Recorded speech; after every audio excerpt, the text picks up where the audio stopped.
को इतना ज्यादा क्लोरोफॉर्म सूंघा दिया था कि उसकी ऑन द स्पॉट डेथ हो जाती है। ये सब देखकर बीरेन बहुत बुरी तरह घबरा जाता है कि कहीं वो पकड़ा ना जाए और पागलों की तरह एक आयरन की रॉड से ख्याति के हेड पर बार बार वार करता है और ख्याति के मरने के बाद वो शव के 10 से 12 टुकड़े कर देता है। बीरेन शव के टुकड़ों को लगातार अगले 4 दिनों तक काठमांडू के आसपास 17 स्क्वायर किलोमीटर के रेडियस में फेंक देता है। पुलिस को इंटेरोगेशन के वक्त उसने ये बताया कि उसने ख्याति के हेड को ललितपुर डिस्ट्रिक्ट सेंबू नदी में और अंगों को चितवन के नारायणगढ़ में फेंक दिया था। अब point to be noted is कि बीरेन ने शव को अलग अलग जगह क्यों फेंका। बीरेन के अनुसार अंगों को अलग अलग जगह फेंकने का रीजन था कि ताकि कोई भी उसकी बॉडी के पीसेस को पहचान ना पाए और उसका पता ना लग सके। तो ख्याति के गायब होने के 19 दिन बाद 24 जून 2009 को पुलिस ने फाइनली ख्याति का हेड बलाजू नाम की जगह से बरामद कर ही लिया। हेड शत विशत यानी कि डिकम्पोज्ड अवस्था में मिला। बीरेन के इस खुलासे के बाद सब शॉक्ड रह जाते हैं। नेपाल में ये न्यूज बड़ी तेजी से फैल जाती है और विरोध की आंधी चलने लगती है। मुकदमे के लिए अदालत में पेशी के दौरान बीरेन प्रधान और Marina Shakya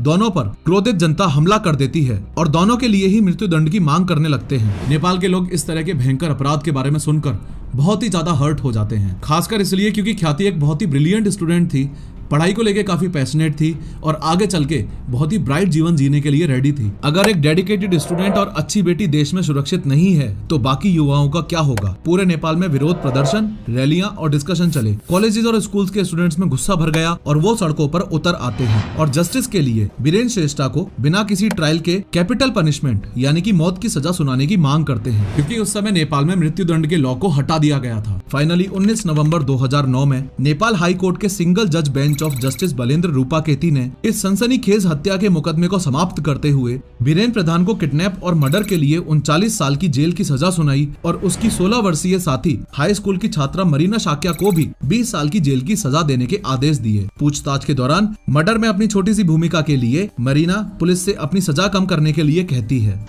I just hope for these things you can have me small punishment here because I know it's not really easy, but still have my glory for me, even my Biren को काठमांडू की सेंट्रल जेल में रखा गया था, जिसमें Nepal's most notorious convict so called French serial killer Charles Sobhraj भी था। Charles सोब्राज एक सीरियल किलर, धोखेबाज और चोर है जिस पर कई मूवीज बन चुकी हैं, जैसे कि द सर्पेंट, मैं और चार्ल्स एक्सेट्रा। उम्र कम होने के कारण मरीना शाक्या को जुवेनाइल जेल में भेज दिया जाता है। वो इस दौरान अपनी हायर स्टडीज में मास्टर डिग्री जेल में कंप्लीट कर लेती है। अपने अच्छे व्यवहार के चलते 2020 में मरीना शाक्या को छोड़ दिया गया। ये केस नेपाल का क्रेजीएस्ट हत्याकांड माना जाता है। 2016 में नेपाली मूवी इंडस्ट्री ने इस केस पर एक फिल्म बनाई थी जिसका नाम था लूका मारी। खैर, इस वीडियो में मैंने 3D एनिमेशन की मदद से बताया है कि भारत के दूसरे प्रधानमंत्री लाल बहादुर शास्त्री जी की हत्या कैसे हुई थी। क्लिक करो और जरूर देखो।